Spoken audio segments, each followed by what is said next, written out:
Bonjour et bienvenue dans ce cours de résistance des matériaux portant sur le calcul de structure par la méthode des trois moments. Aujourd'hui, nous verrons ce que c'est que la méthode des trois moments, son principe, et puis nous nous attarderons sur la résolution d'une structure hyperstatique par cette méthode.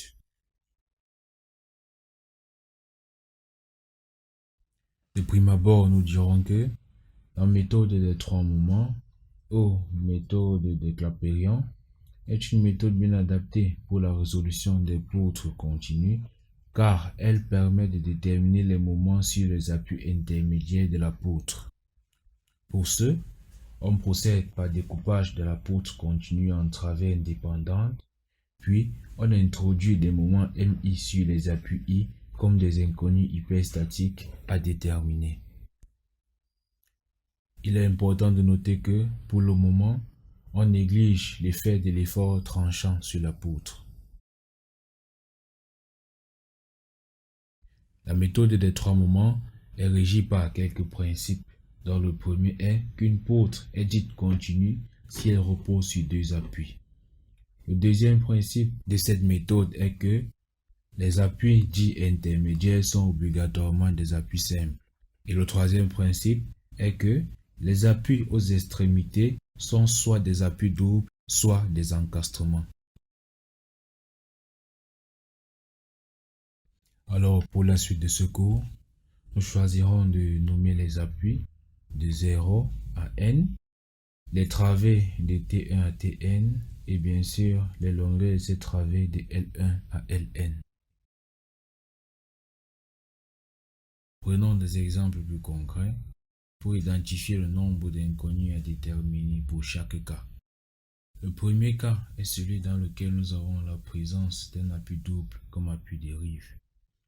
La formule que nous utiliserons pour déterminer le nombre d'inconnus est G égale à Tn plus 1. T bien sûr mis pour le nombre de travées. Le deuxième cas est celui de la présence d'un encastrement comme appui dérive. Ici, la formule que nous utiliserons est G égale à Tn plus 2. Dans notre troisième cas, nous avons deux encastrements aux extrémités. Alors ici, la formule que nous utiliserons est G égale à Tn plus 3. Désormais, nous savons que nous avons 4 inconnus à déterminer pour notre premier cas, 5 inconnus à déterminer pour le deuxième et 6 inconnus à déterminer pour notre troisième cas. Pour ce qui est du degré d'hyperstaticité que nous appellerons K, nous reprendrons les mêmes structures que précédemment. La première structure ayant un appui double comme appui dérive. Pour ce cas, le degré d'hyperstaticité est égal à Tn moins 1. Pour le deuxième cas, le degré d'hyperstaticité est simplement égal à Tn.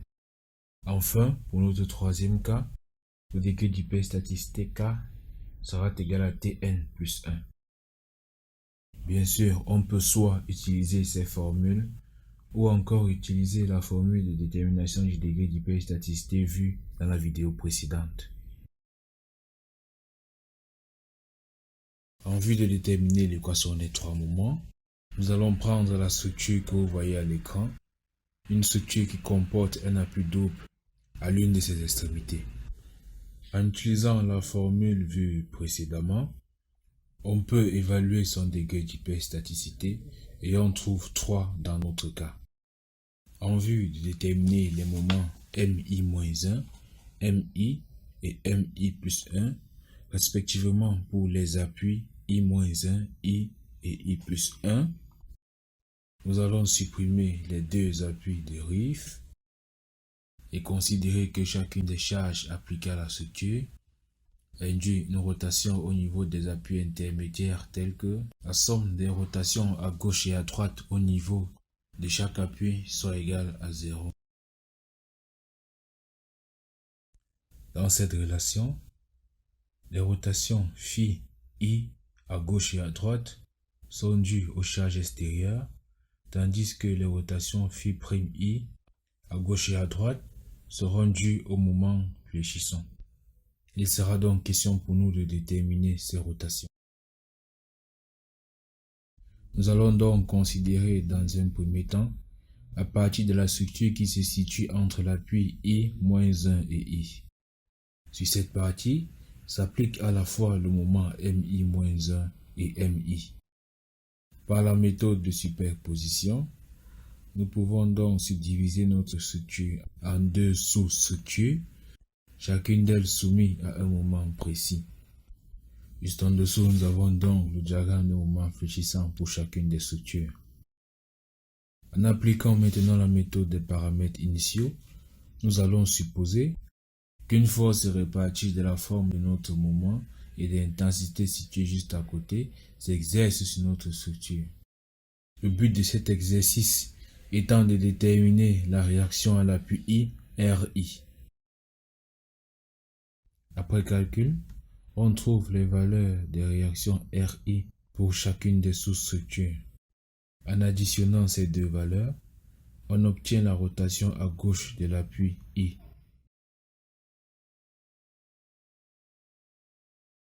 Maintenant, nous allons considérer pour notre deuxième cas, à partir de la structure qui se situe entre les appuis I et I plus 1. Cette partie est soumise au moment MI et MI plus 1. Comme précédemment, nous allons la diviser en deux sous-structures, la première uniquement soumise au moment MI et la deuxième au moment MI plus 1.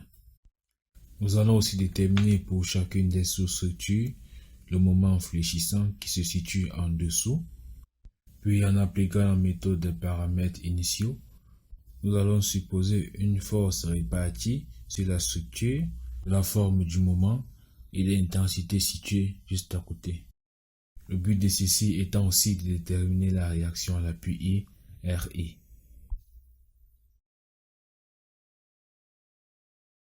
Pour chacune des sous-structures, on peut donc aussi déterminer RI et en sommant les deux valeurs, on obtient la rotation à droite de l'appui I.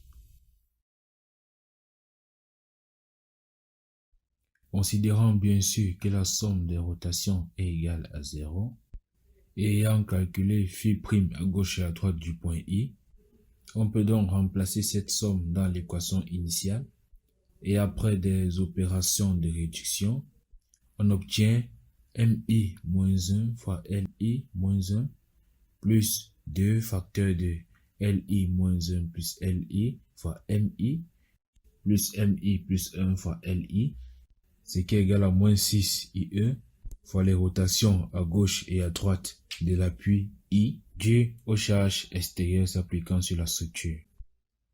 C'est donc cette formule que nous appellerons équation des trois moments. Maintenant, nous allons appliquer cette équation à la résolution d'une structure. Prenons comme premier exemple une structure assez basique, AB, qui a à son extrémité A un encastement et à B un appui simple. Cette structure est soumise à une charge uniformément répartie sur sa travée Q.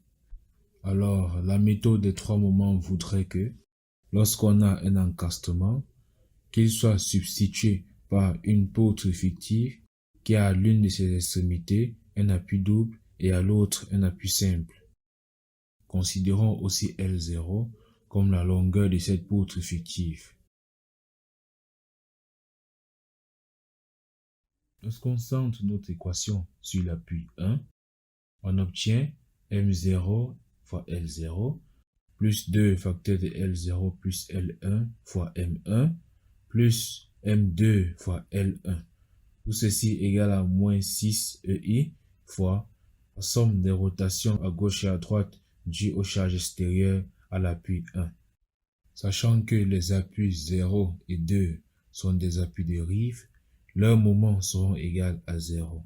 Considérant aussi le fait que la travée de longueur L0 est fictive, elle sera donc égale à 0. En fin de compte, on obtient juste L1 fois M1 qui sera égal à moins 3 EI fois la somme des rotations à gauche et à droite de l'appui 1 due aux charges extérieures. La détermination des rotations dues aux charges extérieures peut se faire de deux façons, soit par la BAC, que nous pouvons avoir par le lien en description, soit manuellement par la méthode d'intégration directe. Alors, par la BAC, la rotation à gauche de l'appui 1 est égale à 0, alors que la rotation à droite est égale à QL au cube sur 24 EI. En remplaçant donc chaque élément par sa valeur, on obtient le moment M1 égal à moins 1 huitième de QL au carré. Pour déterminer manuellement les rotations, nous aurons besoin de l'expression des moments sous forme de fonction. Le but étant de déterminer l'équation de la déformée f en intégrant successivement deux fois ces expressions des moments. En réalité, ce qui nous est utile, c'est l'expression des moments juste après la première intégration. Mais parfois, pour faciliter l'application des conditions initiales, nous intégrerons le plus souvent deux fois. Mais pour ce cas, nous intégrerons juste une fois l'expression du moment mx pour trouver un sixième de qx au cube moins un quart de qlx au carré plus c, qui est la constante d'intégration.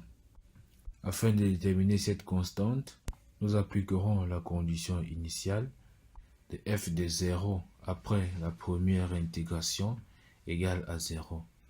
Ceci nous conduit à c égale à 0 également. La flèche maximale se situant au milieu de la travée dans le cas d'une charge uniformément répartie. Nous calculerons donc l'angle de rotation au milieu de la travée en remplaçant dans chacun des termes x par la valeur L sur 2. Après calcul, on obtient la valeur moins QL au cube sur 24 EI. Et on retrouvera donc M1 égale à moins 1 huitième QL au carré.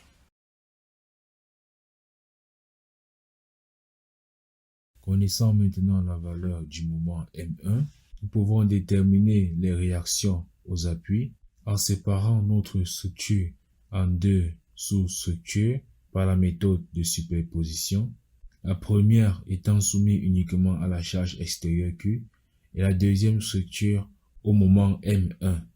À la fin de nos calculs, nous obtenons donc V1 égale à 5 huitièmes de QL et V2 égale à 3 huitièmes de QL. V1 et V2 étant respectivement les réactions aux appuis 1 et 2.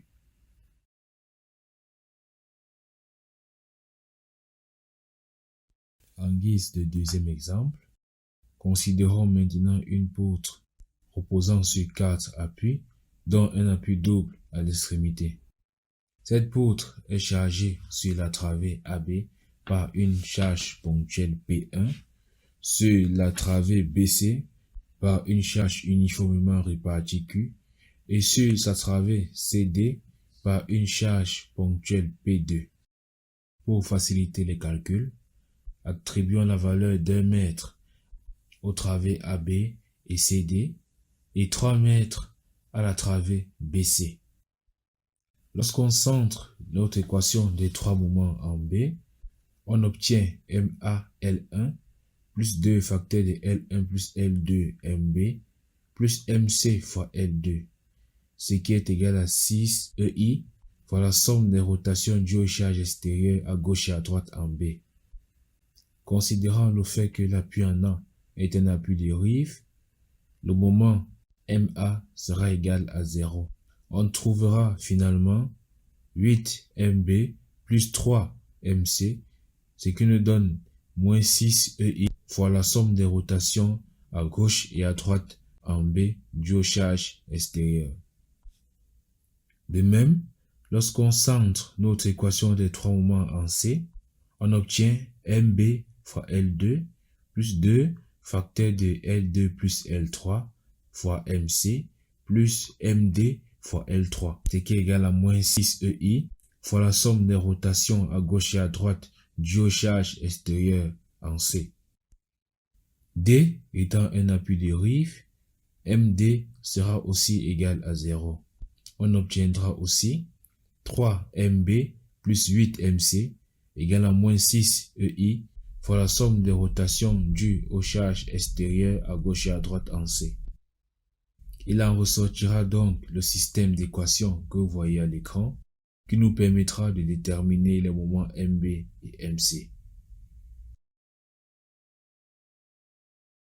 Pour la détermination des rotations dues aux charges extérieures, attribuons des valeurs aux forces externes qui s'exercent sur notre poutre, soit P1 égale à P2 qui est égal à 5 N et Q égale à 10 kN par mètre. La formule correspondant à la rotation à gauche de B est celle que vous voyez à l'écran. En remplaçant donc chaque élément par sa valeur, on a 25 sur 81 EI. De même, la formule de la rotation à droite de B est celle que vous voyez à l'écran aussi, ce qui nous donne 45 sur 4 EI lorsqu'on remplace chaque élément par sa valeur. La formule de la rotation à gauche de C sera la même que celle de la rotation à droite de B. On trouvera aussi 45 sur EI. Par contre, la formule de la rotation à droite de C sera PL carré sur 16 EI. On trouvera donc en remplaçant chaque élément par sa valeur 5 sur 16 EI. Nous pouvons dès à présent résoudre notre système de deux équations et trouver les valeurs de MC et de MB.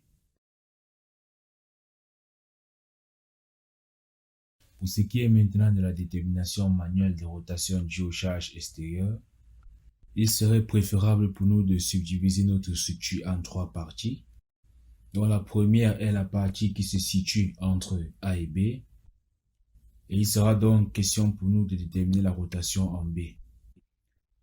Pour ce, nous allons donc écrire la formule des moments fléchissants sous forme de fonction pour cette poutre. Cette formule s'écrit alors moins PB sur LX pour la partie de la poutre qui se situe entre A et I, et moins PB sur LX plus P facteur de X moins A pour la partie de la poutre qui se situe entre I et B.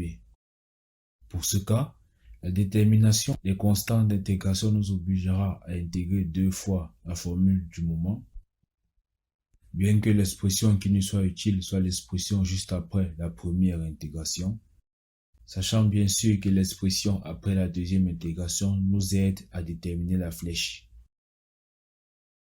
Après la première intégration, on obtient moins PBX carré sur 2L plus C1 pour l'expression du moment situé entre A et I, et moins PB carré sur 2L plus P facteur de X moins A au carré, le tout sur 2, plus C2 pour l'expression du moment situé entre I et B.